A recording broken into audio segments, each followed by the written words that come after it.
She dropped her champagne flute the moment she saw me. It didn't shatter like in the movies. No dramatic explosion of glass.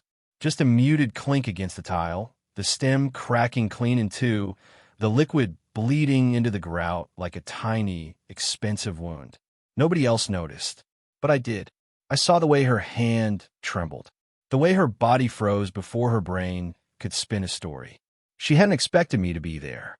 And honestly, neither had I. This was supposed to be a clean event. Sterile, forgettable, polite. I wasn't even on the guest list. My badge was borrowed. My name wasn't printed, and the only reason I walked in was because I knew she'd be there. I needed to see what 3 years had done to her. Turns out they hadn't done enough. Her smile faltered for half a second. That's all it took. The mask she wore cracked right down the middle, and I could see it. Just for a flash, that thing she buried. Guilt. You can paint over rot, but if you stand close enough, you can still smell it. She didn't come toward me. She didn't wave. She didn't even whisper my name. She just stood there in that silver dress, like she was watching a ghost crawl out of the floor. Like something she thought had been buried deep had clawed its way up under the stage lights. And I didn't move either. I wanted her to feel it, that stillness, the way the air thickened around her when the room kept spinning and she couldn't catch her breath.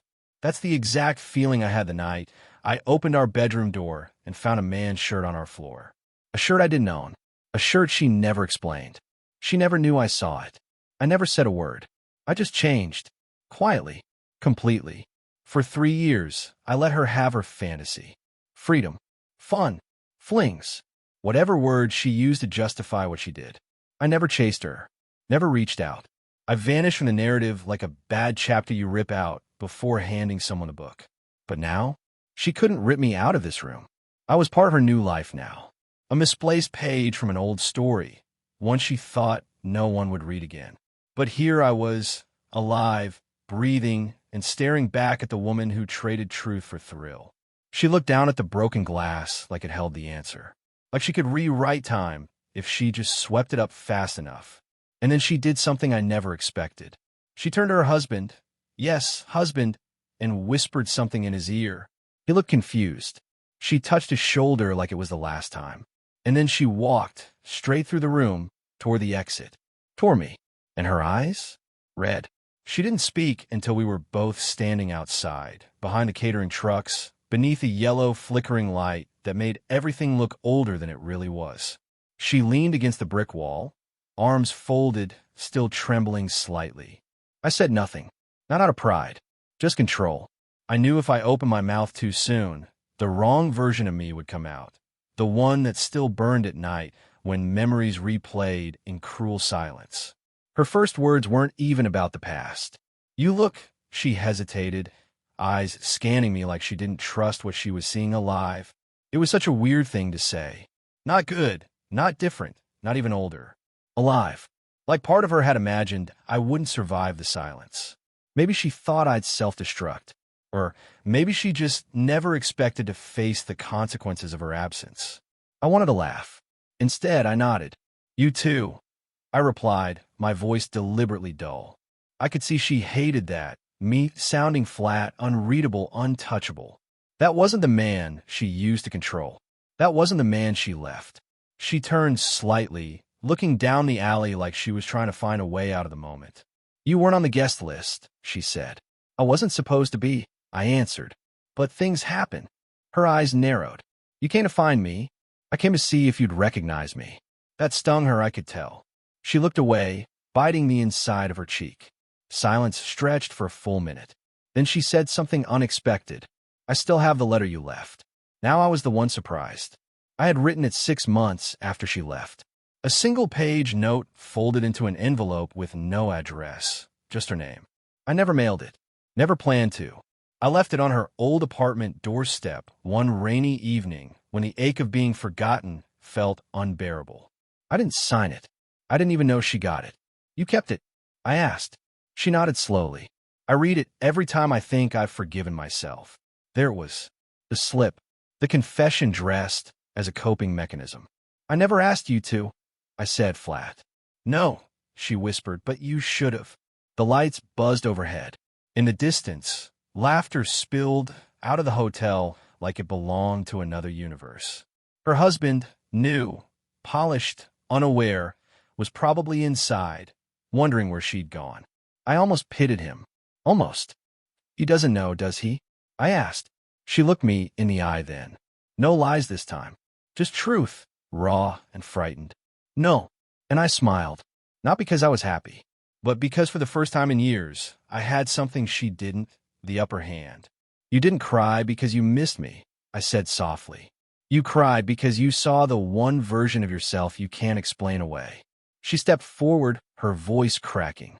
Hail, please. Not here. I raised an eyebrow. Then where? She hesitated, then reached into her clutch and handed me a card. A cheap hotel room, key. Room 414. 15 minutes. I'll tell you everything. She turned to leave, but paused. I shouldn't have come over to you. No, irrabolia. You shouldn't have left in the first place. She flinched, just slightly, and disappeared back inside. And I stood alone under that flickering light, holding the key to a room I swore I'd never enter again. But I knew I would, because whatever she had to say, it wasn't going to be simple. And something told me she hadn't come alone. 15 minutes later, I stood outside her door, card key in hand, staring at the metallic numbers like they might rearrange if I waited long enough. Room 414. One knock, and I'd know things I could never unknow. One turn of the handle, and the image of her crying in that silver dress might finally make sense, or make it worse. I didn't knock. I let myself in. The room was dim, lit only by a lamp near the bed. The air smelled faintly of vanilla lotion and something sharp underneath, perfume mixed with tension. She was already inside, sitting on the edge of a chair like someone waiting for news from a doctor. There were 2 chairs, and I took the one farthest from her. No epalayi. Not even a greeting. Just that thick silence again, like both of us were holding our breath, and neither wanted to be the first to exhale. She broke first.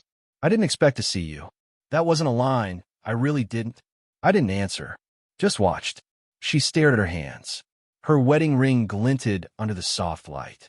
It wasn't the same one I gave her. This one was smaller, less flashy. It didn't suit her at all, which was maybe why she kept twisting it like she wanted it off. Do you hate me? She asked finally, so quietly it almost felt like the room itself was ashamed to hear it. No, I said. I just forgot what you looked like without lies on your face. Her head dropped, but I didn't feel bad for saying it. I meant it. She nodded once, slowly. Fair. She leaned back and took a breath that sounded like she hadn't had one all night. It wasn't about love, she said. It was about escape. You were too good to me. Too kind. I felt suffocated by your stability. I felt like I didn't earn any of it. So I sabotaged it. I destroyed the thing that loved me most because I didn't believe I deserved it. I waited, because I knew she wasn't done. The man you never met, she continued, wasn't a stranger. He was someone from before you. College. Amista kaituuti de buria. He reached out years into our marriage. And when I told him no, he said something I'll never forget. He said, "You already made the choice the day you hesitated to delete this message." And I could picture it now. Her sitting in our kitchen, reading the text, her thumb hovering over the delete button and choosing not to press it. That was the first betrayal. Not the kiss. Not the hotel. The hesitation. I didn't sleep with him right away, she said, rushing now, as if the speed might soften the weight of the words. But I saw him. We met a few times. Coffee mostly. And then one night, you were working late. Remember that long quarter end? And I didn't come home until after midnight. I nodded. I remembered. I thought she'd gotten a flat tire. That was the night, she said, eyes glossy. After that, I couldn't look you in the eye. I kept waiting for you to figure it out. I hoped you would. Honestly. Because I didn't know how to end it without you giving me an excuse. And there it was. The truth, finally spoken. She didn't want to be forgiven. She wanted to be caught. I sat with that for a moment, my jaw tense. She expected me to break down. Maybe even to get angry. But I didn't give her that. Instead, I asked a question I never dared say aloud before. So, when you left, was it for him? She blinked. No, I left because he told me he loved me, and I realized I didn't love either of you anymore. That hit harder than I thought it would. Not because she stopped loving me, but because she threw it away without having anything better to run to. And now? I asked. She didn't answer immediately. I think I mistook guilt for love. I think I married someone who feels safe, not real. And seeing you tonight, it broke something in me. I stood. I'd heard enough. But as I turned to leave, she said something that froze me mid-step. You weren't the only one who saw the shirt on the floor. I turned slowly. What? She looked up, eyes wide. You weren't supposed to come home that night. You told me you'd be out until after 11. When I heard the door open, I panicked. He was gone by then. But I realized you saw it. And you said nothing. That silence? It haunted me. Every day, I stared at her for a long time. Let her squirm. Let her sit in the guilt she wore like perfume. You're right, I said finally. I did see it. But I wasn't silent because I was heartbroken. I was silent because in that moment, I didn't want to save you anymore. I walked out. But as the door clicked shut behind me, something dawned on me that shifted everything. She hadn't asked me why I was there tonight. Not really. Because maybe she already knew. And maybe I wasn't the only ghost in that room. I didn't sleep that night. I didn't go home, either. I sat in my car in the parking garage 3 floors beneath the hotel, engine off, seat reclined, eyes wide open, staring at nothing. It was the kind of stillness that made the air feel too loud. And in that silence, her last words echoed like a whisper I couldn't swat away. You weren't the only one who saw the shirt on the floor. There was weight in that sentence, like a thread had been tugged, and behind it was a knot I hadn't known existed. Something had shifted in that hotel room, and it wasn't just clarity or closure. It was recognition. She knew I saw it, and she wanted me to see it. Or worse, she knew someone else did. That thought hit me around 3:14 a.m. What if it wasn't just me? I opened the glove box and pulled out the manila folder I kept tucked away, not for moments like this, but because some part of me never truly let go. Inside were the fragments I'd collected during those final weeks of our marriage. A dry cleaning receipt. Astranja buisamail ide sava. A blurry photo of her walking toward a car that didn't belong to either of us. I didn't even know why I kept them. They weren't evidence of anything specific, just pieces of something broken. But then I saw it, an old parking stub from a bar across town. Not from the night I saw the shirt. No, this one was from the night before. And on the back, scribbled in my own handwriting, was a name I hadn't thought about in years. Lennox. Not a friend. Not an enemy. Just a guy who used to hang around our old group of friends. Smart. Quiet. Too observant. Melanie never liked him. Said he gave her mirror vibes. Like he saw too much and said too little. Back then, I thought it was paranoia. Now I wasn't so sure. I opened my phone and searched his name. Nothing came up at first. Then I remembered. He changed it when he started that custom motorcycle shop in Halverson. I found the business page. It was still active. I sent a message. Simple. Direct. Hey, Lennox. I know this is weird, but I think you saw something once. Something I never asked you about. Can we talk? It was 4:02 a.m. I didn't expect a reply, but one came back within 5 minutes. Room 6. By the bay. Knocked twice. No names. That was all it said. No location. No context. But I knew what it meant. There was a stretch of old fisherman motels off the inlet highway we used to visit on weekends before life turned corporate and complicated. By the bay wasn't a place. It was our place, where secrets went to disappear under cheap sheets and sunburnt curtains. I drove there on instinct. The motel hadn't changed. Still had that chipped ice machine that never worked and the smell of seawater soaked into the walls. Room 6 was at the far end, door slightly ajar like it was waiting for someone. I knocked twice. It creaked open fully. Lennox was sitting on a bench inside, wearing an old army jacket and a look that hadn't aged a day. His eyes flicked up to mine, then back down to the notebook in his hand. You look worse, he said without warmth. I feel worse, I replied. He gestured toward the second chair, the only one in the room. Sit down. You're not going to want to hear this standing. He said. He didn't ask me what this was about. Didn't offer tea or smokes or comfort. He just started talking. I saw her. That night. The night you thought you were working late. You weren't supposed to come home, right? I nodded slowly.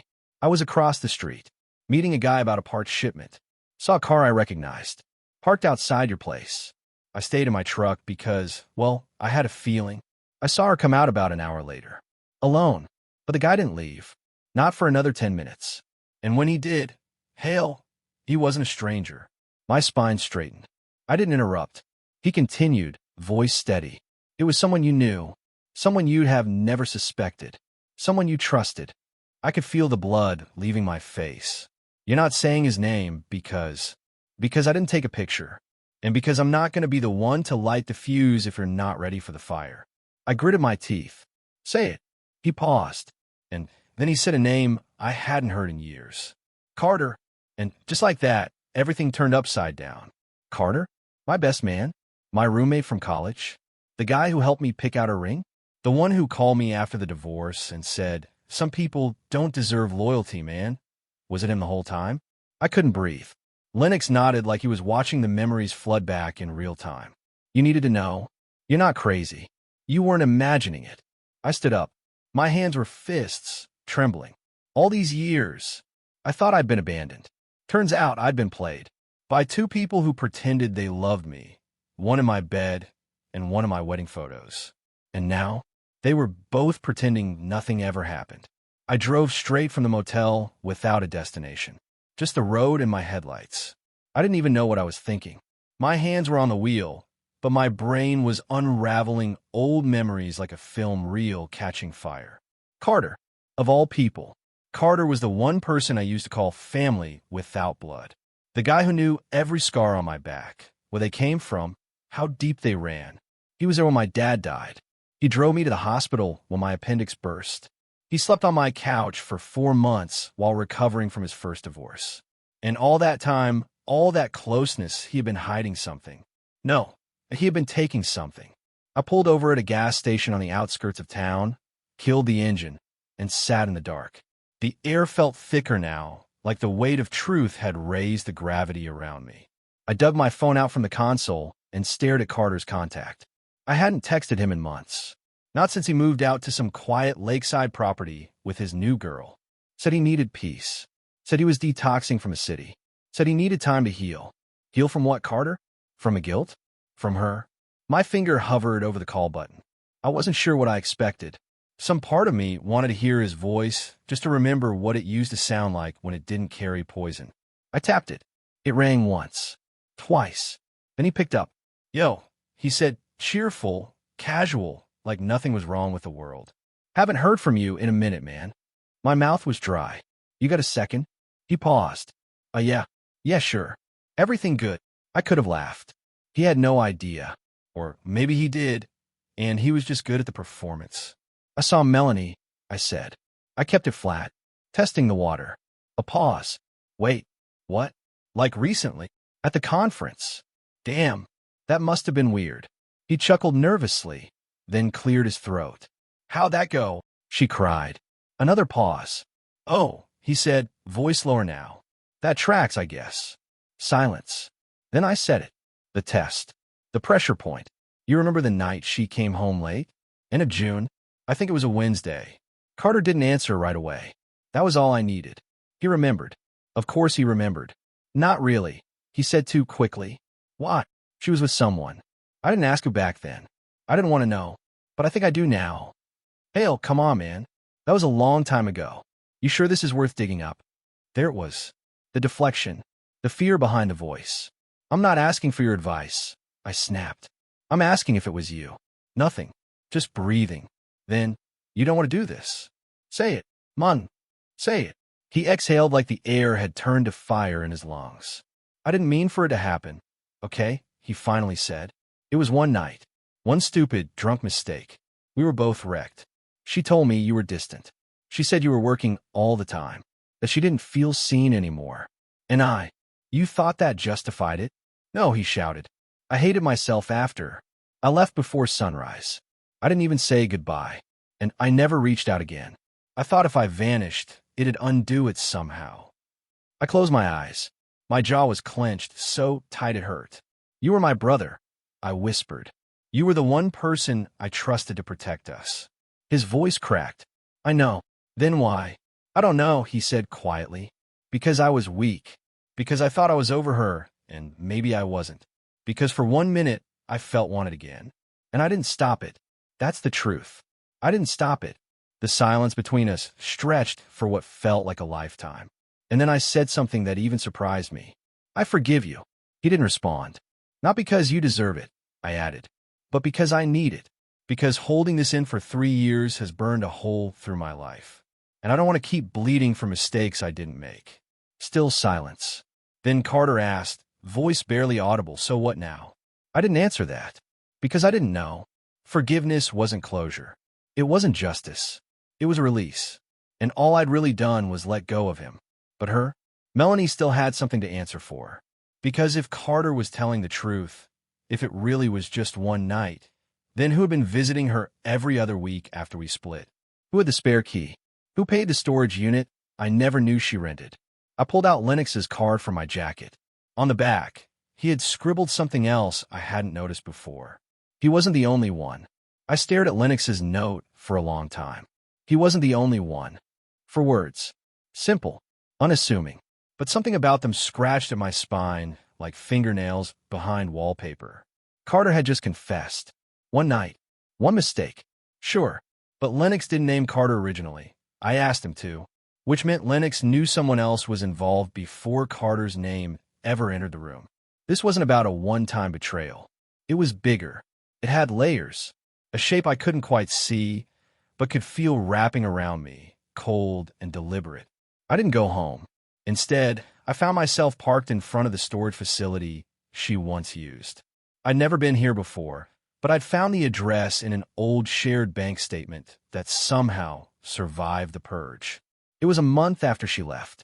$114.87 charged under Easy Store Secure. I asked the front desk if I could see the unit under her name. Gave him a smile. Said she was my wife. That I'd lost the key. The clerk glanced at the computer, then back at me. She closed the account last year, he said. But you can ask the new tenant. Same unit. My stomach sank. Someone else rented it? He nodded. Same day, she closed it. Paid a year in advance. Had the access code memorized too. Rare. I waited until the guy stepped away. I knew the unit number now. I walked the rows until I found it. Unit 212. My fingers hovered over the latch. I told myself I'd leave if it didn't feel right. But when has anything ever felt right since she left? The door slid, opened slowly, metal grinding like it was tired of hiding things. Inside was a single black chair, a small desk, a box of old receipts, and a camera tripod still folded and leaning against the corner. No photos, no clothes, no memories, just tools. I stepped inside, and for a moment, I felt like I'd entered a confession booth made of concrete. I looked inside the only remaining box. Tax forms, rent records, not hers, mine, old pay stubs, a copy of my health insurance, notes on my commute, my schedule. I stared in silence as the realization crashed over me like an avalanche. Someone had been tracking me. This wasn't just about love or the loss of it. It was about surveillance, documentation, obsession. I opened a small padded envelope tucked beneath the papers. Inside was a USB drive labeled only with a date, September 14th. I didn't hesitate. I left immediately and drove to the library 2 towns over. Somewhere anonymous. Somewhere quiet. I plugged the USB into a public computer and clicked on the single file. A video. It was shaky at first. Shot from a doorway. My doorway. I watched myself sleep. Alone. On my side of the bed. Arms curled, breathing slow. It wasn't even recent. I recognized the ugly wallpaper I'd torn out 2 years ago. I was still wearing that gray t-shirt I used to live in. The one she always said made me look tired. Whoever was filming stood there for 2 full minutes. Just watching. Then the camera turned, revealing a reflection in the hallway mirror. It wasn't Carter. It was her friend Clara. Melanie's old coworker. The one with the too loud laugh and the too tight hugs. The one who always said she wished she had what we had. The one who came over after the split to check in on me with sad eyes and banana bread. I'd invited her in. She'd sat on my couch. She'd listen while I talked about how lost I felt. And she'd film me while I slept. I yanked the USB and left the library without looking back. Back in the car, I couldn't breathe. I couldn't scream. I couldn't even think. There was a trap in all of this. Something twisted, calculated. Not a crime of passion. A structure. A system. What the hell were they doing? And then I remembered something Clara had said months ago. A casual joke at the time. You've always been a creature of habit, Hale. I bet I could set my watch by your Monday nights. She had. Apparently. She had timed everything. I pulled over, opened my phone, and called Lennox. He picked up in 2 rings. You found it. Why didn't you tell me it was Clara? I needed to know if you were ready, he said. And because Clara is not the end of the road. She's the detour. What are you talking about? He paused, then said, You ever wonder why Melanie left when she did? You ever notice how fast she moved on? Yes. You should ask her about the clause in your first joint insurance policy. The one that only activates in the event of death or permanent medical trauma. I felt like I just swallowed broken glass. You think they... I don't think, he cut in. I know. You didn't just survive heartbreak, Hale. You survived something they never meant for you to walk away from. The drive back from the library felt like slipping through a world I no longer belonged in. I saw people walking dogs, couples sharing coffee on patios, a father laughing with his kid in a Superman t-shirt, and all I could think was, how many of them are being lied to right now and don't even know it? I wasn't special. I wasn't chosen. I was just convenient. A man with predictable routines. Someone who didn't ask questions. Someone who trusted. Someone they thought they could write off like a canceled subscription. And if Lennox was right, if this was more than betrayal, more than lust and loneliness, then the woman I once married hadn't just broken my heart. She tried to rewrite me out of existence. I didn't go to her house. I went to her office. Apex Tech Solutions. Glass windows. Smile at the door receptionists. The kind of place built to look modern and transparent. The exact opposite of what it was hiding. I knew she was back from the conference. I waited outside in the parking lot, counting the seconds. 4:42 p.m. She always left by 4:45. Like clockwork. She came out in her usual rhythm. Not rushed, not slow. Heels clicking on the pavement, designer bag over her shoulder, phone in one hand, car key in the other. For a split second, it almost felt like watching a stranger. But then she looked up and saw me. Her face didn't change. No panique. No vide. Just a tiny pause in her walk. Like she'd expected this. I stepped out of my car and walked over. I didn't raise my voice. I didn't need to. I know about the storage unit, I said. A flicker in her eyes. Nothing else. I know about the USB. I saw the footage. I saw Clara. Still no panic. And then, to my absolute disbelief, she said, Then I guess you know why I cried at the conference. That stopped me cold. You weren't crying because you saw me, I said slowly. You were crying because you realized I didn't die. She blinked. That was it. Just a blink. No denied. That was my answer. I wanted to scream. I wanted to shake her and demand the version of the truth I could understand. But what came out of my mouth was quieter. More dangerous. Was it the pills in the tea? She didn't respond. Was it Clara in the hallway mirror because she was there to make sure I didn't wake up? Still nothing. Then, you were supposed to sleep through it, she said, almost like she was reciting a line from a manual. You were supposed to miss the fire alarm. They said it would be painless, that your heart would stop and it would look like stress.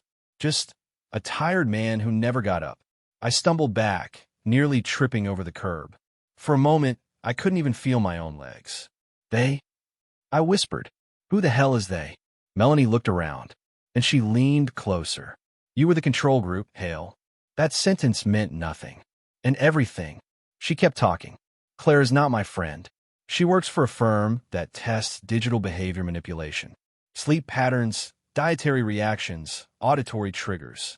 You were part of a passive observation group through a startup I invested in 3 years ago. You never consented. I know, but you were on the list because you were predictable. Average in all the right ways. They said it would be data harvesting only.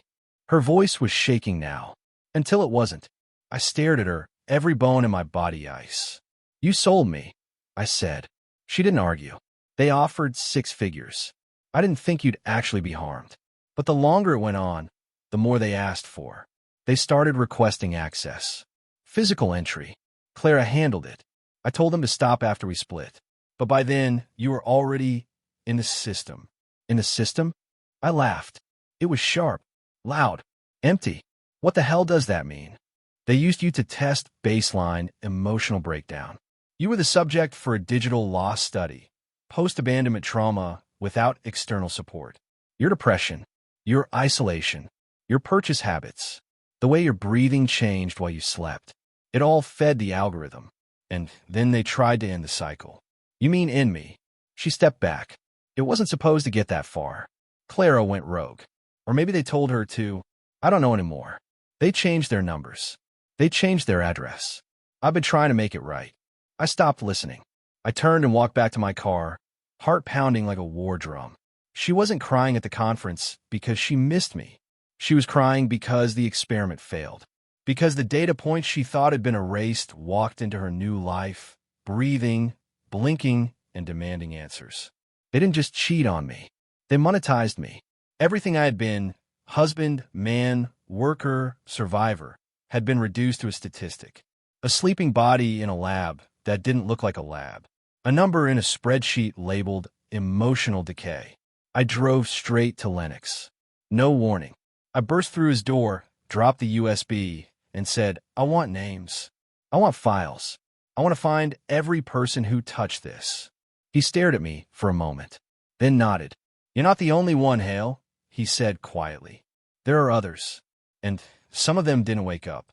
2 weeks passed. 2 weeks of digging, uncovering, and seeing the truth for what it really was. Not a single betrayal, but a series of choices made by people who saw my loyalty as leverage. Melanie, Clara, Carter, and behind them, a system that treated people like test subjects, like data points, like tools. But here's the part they miscalculated. They thought breaking me meant I'd stay broken. Instead, I learned how to rebuild without them. Lennox connected me with a journalist who had once written about digital surveillance in consumer health programs. She didn't blink when I handed her the folder, the receipts, the USB copy, the photo of Clara from the hallway mirror, the storage unit registration history, and the video timestamp of me sleeping. She didn't ask, are you sure? She asked, how soon can you go on record? I did, carefully, with her guidance, legally and anonymously. Within a week, the article dropped. The man who was watched, how a tech-backed wellness program secretly turned sleep into surveillance. It didn't name Melanie. It didn't name Carter or Clara. But it told my story, in full, honestly, and it did more than I expected. My inbox flooded with messages.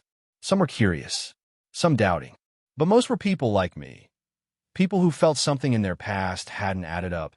People who were told their gut feeling was paranoia, who lived through strange nights and forgotten moments. I wasn't alone. That's what hit hardest. I wasn't alone. One woman wrote, I thought I was going crazy. Thank you for showing me I wasn't. Another said, they watched me too, and no one believed me. Until now. The truth? It didn't set me free in a dramatic, movie-ending kind of way. But it opened a door I thought had been sealed forever. I moved. A new town. Smaller. By the coast. I found a one-bedroom apartment above a bookstore run by a retired pianist named Walter who plays jazz in the evenings and bakes banana bread that actually tastes like bananas. I sleep with the window cracked open now. Not because I'm waiting for someone to watch me, but because the breeze reminds me I'm still here. I started writing again. Not fiction. Not revenge pieces. Just fragments of truth. Essays. Letters. Thoughts I never said out loud. And somehow they caught on. A few were published. A podcast read one aloud. A high school teacher emailed me and said she printed it out for her students. Melanie never reached out again. Carter sent one last message. A real apology. I didn't respond. Clara? I don't know what happened to her, and I don't need to.